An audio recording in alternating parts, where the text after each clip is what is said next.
Hello दोस्तों। मैं आपका दोस्त प्रमोद आपके अपने फेसबुक इंडिया यूट्यूब चैनल पर हार्दिक स्वागत करता हूं। दोस्तों, बुक्स रिव्यू की सीरीज को आगे बढ़ाते हुए लगातार आप लोगों की वीडियोस के ऊपर कमेंट आ रहे थे कि सर कलाम पब्लिकेशन की जैसे शैक्षिक प्रबंधन की नई पुस्तक आ जाती है तो उस पुस्तक का कंप्लीट रिव्यू कीजिए। तो दोस्तों, आप लोगों की डिमांड के अनुसार मैं नई पुस्तक लेकर आ गया हूं। हालांकि मेरी तबीयत खराब है, लेकिन आप लोगों की कमेंट्स और व्हाट्सएप पे मैसेज देख के मैं अपने आप को रोक नहीं पाया। खराब तबीयत होते हुए भी आप लोगों के लिए लेकर आ गया हूं। तो थोड़ी सी वॉइस के अंदर इफेक्ट देखने को मिलेगा।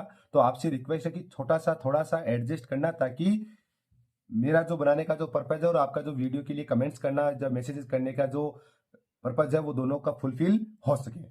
तो तबीयत खराब होती हुई वीडियो बना रहा हूं, तो छोटी सी रिक्वेस्ट है कि चैनल को सब्सक्राइब कर दीजिए ताकि आगे के वीडियोस की नोटिफिकेशन आपको मिलते रहे।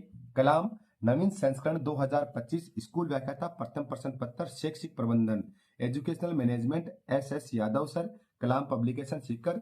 फ्रंट पेज ऐसा कुछ रहता है, ये आपकी विड्थ है और ये आपकी बैक साइड रहती है। बैक साइड के अंदर अगर प्राइस की बात करते हो, प्राइस रखी गई 180 रुपए मात्र।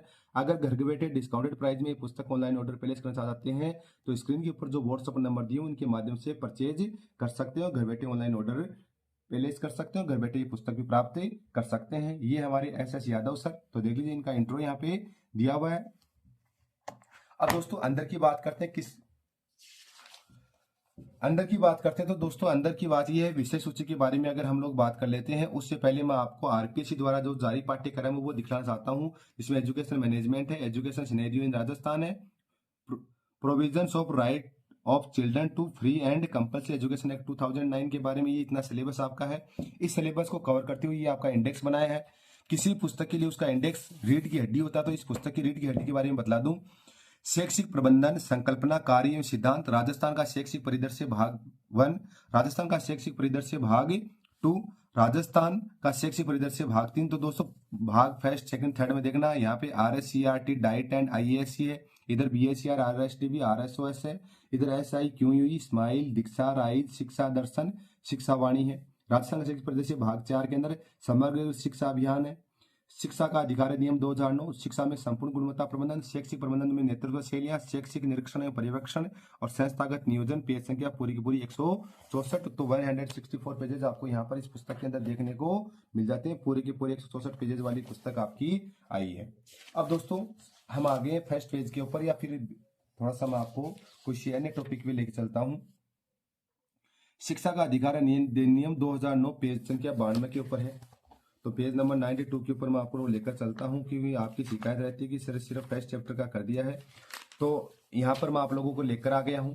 तो सबसे पहले बात करते हैं पेज क्वालिटी की। दोस्तों पेज क्वालिटी कलाम पब्लिकेशन की जितनी पुस्तक आती है वही सेम क्वालिटी में चुकी है, नहीं एवरेज आप मान सकते हैं, फिर प्रीमियम टाइप की पेज क्वालिटी है।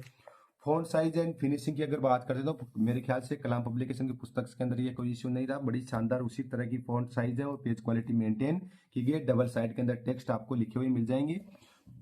इस पुस्तक को वन लाइनर फॉर्म के अंदर डिजाइन किया गया है। तो आप लोग देख सकते हैं कि जैसे आपको ये बुलेट्स वगैरह दिख रही होंगी, ये तो इस तरह से वन लाइनर फॉर्म के अंदर ये पुस्तक आपको देखने को मिलेगी। हालांकि पैराग्राफ का भी वर्जन यूज किया गया, लेकिन वन लाइनर बनाने की इस पुस्तक को कोशिश की गई है। प्रॉपर हेडिंग्स का काम किया गया है और हेडिंग्स के अंदर हिंदी एंड इंग्लिश यानी बाइलिंगुअल यूज किया गया है। आप किसी भी हेडिंग में जाते हैं तो आपको हिंदी एंड इंग्लिश दोनों के अंदर आपको मिल जाती है। साथ ही साथ इस पुस्तक के अंदर चैप्टर के एंड के अंदर चैप्टर वाइज जो MCQ क्वेश्चन ऐड किए गए, जैसे यहाँ से चैप्टर नंबर 6 स्टार्ट होता है, तो जैसे यहाँ पे चैप्टर नंबर 5 खत्म हुआ है, तो चैप्टर नंबर 5 से जो अभ्यास प्रश्न जो बनते हैं वो साथ लास्ट में ऐड किए हुए आपको मिल जाते हैं। अब सबसे महत्वपूर्ण बात आती है भाषा शैली की। सर इसकी भाषा शैली कैसे क्या है, तो उसके विषय में अगर मैं आप लोगों को पढ़ के बतलाने वाला हूँ। साथ ही साथ छोटी सी रिक्वेस्ट है, रिव्यू के पश्चात ये पुस्तक पसंद आ जाती है तो स्क्रीन के ऊपर जो व्हाट्सएप नंबर दिए हुए हैं उनके माध्यम से घर बैठे ऑनलाइन ऑर्डर प्लेस कर दीजिए, घर बैठे ये पुस्तक भी प्राप्त कर सकते हैं। आजादी के पश्चात शिक्षा का अधिकार पृष्ठभूमि। स्वतंत्रता प्राप्ति के पश्चात लागू हुए भारत के मूल संविधान में नीति निर्देशक तत्व के अनुच्छेद 45 में यह उल्लेख किया गया है था कि संविधान लागू होने के 10 वर्ष के भीतर राज्य सभी बच्चों को 14 वर्ष की आयु पूरी होने तक निःशुल्क एवं अनिवार्य शिक्षा प्रदान करने का प्रयास करेगा। राष्ट्रीय शिक्षा नीति 1986 ने सिफारिश की कि 14 वर्ष तक के बच्चों का सार्वभौमिक नामांकन एवं विद्यालय में ठहराव सुनिश्चित किया जाए। राममूर्ति समिति 1990 की रिपोर्ट में सर्वप्रथम शिक्षा के अधिकार की बात की गई। समिति ने शिक्षा के अधिकार को मूल अधिकार में सम्मिलित करने की सिफारिश की। समिति ने प्रत्येक बच्चे को शिक्षा का अधिकार प्राप्त हो इसके लिए मुख्यतः निम्न बातें सुनिश्चित करने का सुझाव प्रस्तुत किया, जैसे नामांकन, ठहराव, स्कूल तक भौतिक पहुंच, स्कूल तथा शिक्षक की उपलब्धता, यानी भाषा शैली आप लोग देख लीजिए। अब इसके अंदर जैसे अध्याय बना दिए गए हैं, अध्याय प्रारंभिक है, जैसे संक्षिप्त नाम और विस्तार प्रारंभ, जैसे यहाँ पर देखिए, अतः वर्तमान में इस अधिनियम में 7 अध्याय हैं, 39 धाराएं तथा एक अनुसूची है। अध्याय का नाम है जैसे प्रारंभिक। नंबर 2 है निःशुल्क एवं अनिवार्य शिक्षा का अधिकार। नंबर 3 है समुचित सरकार स्थानीय अपराधी करते हैं माता पिता के कर्तव्य। नंबर 4 है विद्यालयों में शिक्षकों के उत्तरदायित्व है। नंबर 5 है प्रारंभिक शिक्षा का पाठ्यक्रम है उसका पूरा किया जाना। बालकों के अधिकार का संरक्षण और प्रकीर्णन, ये बातें इस चैप्टर के अंदर कवर होती है।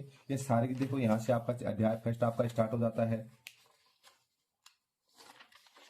यहाँ पे अध्याय सेकंड आपका स्टार्ट हो गया। यानी इस प्रकार से इसके अंदर 7 अध्यायों को इसके अंदर शामिल किया गया है। और उसके बाद में लास्ट में आप लोग देखेंगे जैसे राजस्थान निःशुल्क अनिवार्य बाल शिक्षा का अधिकार अधिनियम नियमावली 2011 जाती है। तो देखना, राजस्थान में आरटी एक्ट 2009 के प्रावधानों को लागू करने के लिए इस अधिनियम की धारा 38 द्वारा प्रदत्त शक्तियों का प्रयोग करते हुए राज्य सरकार ने राजस्थान निःशुल्क एवं अनिवार्य बाल शिक्षा का अधिकार नियमाव 2011 निर्मित की, जिसकी अधिसूचना 29 मार्च 2011 को जारी की गई। इससे अधिनियम में 10 भागों तथा 29 नियमों का उल्लेख किया गया। भाषा शैली आप लोग देख सकते हैं, आराम से पढ़ सकते हैं, कहीं ऐसी कोई इश्यू वाली बात नहीं रही। तो सेम की सेम चीजें आपको पूरी की पूरी पुस्तक के अंदर इसी प्रकार से देखने को मिल जाती हैं। दोस्तों, ये थी आपकी कलाम पब्लिकेशन की शैक्षिक प्रबंधन की पुस्तक। कैसी क्या लगी हमें कमेंट करके बताइए, और ऐसे इंटरेस्टिंग वीडियोज के लिए आप हमारे यूट्यूब चैनल फेसबुक इंडिया को भी सब्सक्राइब कर दीजिए। Thank you so much. जय हिंद, जय भारत।